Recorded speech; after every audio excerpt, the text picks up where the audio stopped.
प्यारे दोस्तों, आइए सीखते हैं बिहार बोर्ड जारी मैथ के मॉडल सेट 2026 के मोस्ट इंपोर्टेंट ऑब्जेक्टिव को। दोस्तों आप यहां देख रहे हैं मॉडल सेट 2026 के सवाल नंबर 92 है। यदि त्रिभुज एबीसी में AB बराबर 6 सेंटीमीटर, BC बराबर 12 सेंटीमीटर और AC बराबर 6√3 सेंटीमीटर, तो एंगल A बराबर ए में क्या दिया है 90 डिग्री, बी में क्या दिया है 60 डिग्री, सी में क्या दिया है 45 डिग्री और डी में क्या दिया है 30 डिग्री।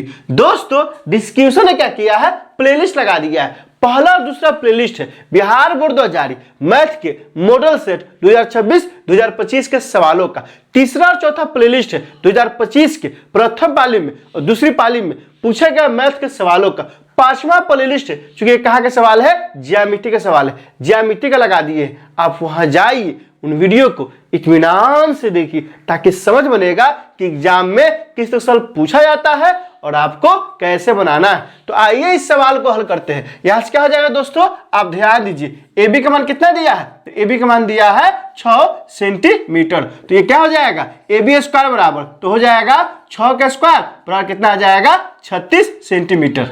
यहां ध्यान दीजिए कि AB स्क्वायर कितना आ गया है 36 सेंटीमीटर आ गया है। अब क्या निकालते हैं, BC का मान कितना दिया है, BC दिया है कितना दिया है दोस्तों, तो BC दिया है 12 सेंटीमीटर। तो यहां से हो जाएगा 12 सेंटीमीटर। अब यहां से क्या हो जाएगा, तो BC का स्क्वायर, तो BC स्क्वायर क्या हो जाएगा 12 का स्क्वायर बराबर कितना हो गया 144। तो यहां से क्या हो जाएगा, BC स्क्वायर बराबर हो जाएगा 144। BC स्क्वायर कितना हो गया 144। अब किसका मान दिया है, AC बराबर कितना दिया है, दिया है 6√3 सेंटीमीटर। तो क्या निकालते हैं, AC स्क्वायर, तो क्या हो जाएगा 6√3 के होल स्क्वायर। यहां से क्या हो जाएगा 6√3 गुने 6√3, यहां से क्या हो गया, तो बराबर 6 36। ये क्या हो जाएगा √3 गुने √3 कितना हो जाएगा गुने 3 बराबर कितना हो जाएगा 36 18 के 8 हासिल 1 3 3 9 1 10 108।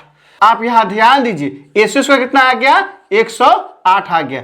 अब क्या करना है, तीनों को देखिए। सबसे बड़ा कौन है, तो सबसे बड़ा AC स्क्वायर है, सबसे छोटा कौन है AB स्क्वायर है और सबसे मझला कौन है, तो BC स्क्वायर है। अब यहां ध्यान दीजिए, क्या ध्यान देना है, इस तीनों भुजा में AB BC और क्या है AC में सबसे बड़ा कौन है, तो सबसे बड़ा भुजा कौन है, BC है। तो क्या करते हैं कि AB का स्क्वायर जोड़ किसको करते हैं AC का स्क्वायर। तो AC का स्क्वायर सबका मान निकाल चुके हैं। AB का स्क्वायर कितना आया है, तो AB का स्क्वायर आया 36। यहां से क्या हो जाएगा 36 जोड़ फिर क्या है AC का स्क्वायर कितना है, AC स्क्वायर 108 है। यहां से क्या हो जाएगा 108। इसको जोड़िए, तो जोड़िएगा तो क्या जाएगा, जोड़ेंगे तो आएगा 8 6 14 के 4 हासिल 1 0 1 1 3 1 4 4 के 4 और कितना हो जाएगा 1 के 1 144 आ गया, जो कि 144 क्या है दोस्तों, तो BC के स्क्वायर। तो यहां लिख सकते हैं बराबर BC स्क्वायर। मतलब ध्यान से समझिए क्या आया है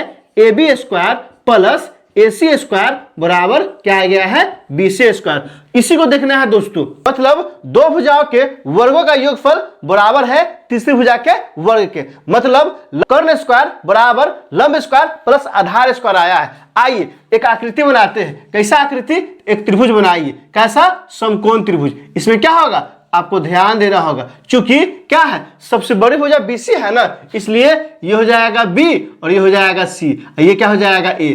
अब क्या होगा दोस्तों, आप ध्यान दीजिए, क्योंकि कर्ण का स्क्वायर बराबर है लंब का स्क्वायर प्लस आधार का स्क्वायर, इसलिए यहां से लिखेंगे क्या लिखेंगे, और हो जाएगा BC बराबर क्या हो जाएगा AB स्क्वायर प्लस क्या हो जाएगा AC स्क्वायर। इसलिए यहां से क्या हो जाएगा पाइथागोरस के विलोम से क्या होगा, आप यहां ध्यान दीजिए। पाइथागोरस का विलोम कहता है कोई भी त्रिभुज हो, क्या हो, कोई भी त्रिभुज हो, अगर सबसे बड़ा भुजा का वर्ग अन्य दो भुजाओं के वर्गों के योगफल के बराबर होता है तो बड़ा भुजा के सामने वाला कौन, समकोण होगा। अब यहां देखिए सबसे बड़ा भुजा कौन है, तो BC है। BC है कि नहीं दोस्तों, और BC का वर्ग शेष अन्य दोनों के योगफल के बराबर है, इसलिए बड़ा भुजा के सामने कौन सा कोण है, तो एंगल A है। यह कितना डिग्री होगा, 90 डिग्री होगा। मतलब क्या हो गया, मतलब हो गया एंगल ए बराबर 90 डिग्री। यही हमारा आंसर हो गया। 90 डिग्री किसमें दिया है दोस्तों? तो ऑप्शन नंबर ए में दिया है। 92 का ऑप्शन नंबर ए हो जाएगा। फिर से समझिए, पाइथागोरस का विलोम कहता क्या है कि कोई भी त्रिभुज हो, फर्क नहीं पड़ता है, कोई भी त्रिभुज हो, लेकिन अगर उस त्रिभुज में सबसे बड़ा भुजा का वर्ग अन्य दो भुजाओं के वर्गों के योगफल के बराबर होगा तो बड़ा के सामने वाला कोण क्या होगा? समकोण होगा। आप यहां देख लीजिए क्या है दोस्तों, तो सबसे बड़ा भुजा का वर्ग क्या है? अन्य दोनों भुजाओं के वर्गों के योगफल के बराबर है, इसलिए बड़ा के सामने का कोण क्या होगा? 90 डिग्री होगा। इसलिए हमारा आंसर क्या होगा? ऑप्शन नंबर ए होगा। डिस्क्रिप्शन में ज्योमेट्री का जो प्लेलिस्ट है ना, उसको अच्छे से देखिए, उसमें सारा थ्योरम है, ताकि 5 नंबर एग्जाम में नहीं छूट पाए। दोस्तों इसमें कहीं कोई दिक्कत है आप कमेंट करके हमें बता सकते हैं। क्या आपने सीख लिया? कमेंट करके बताइए, इंतजार रहेगा। वीडियो अच्छी लगी तो लाइक कीजिए, मेरे चैनल को सब्सक्राइब कीजिए, ज्यादा से ज्यादा शेयर कीजिए। बहुत बहुत शुक्रिया।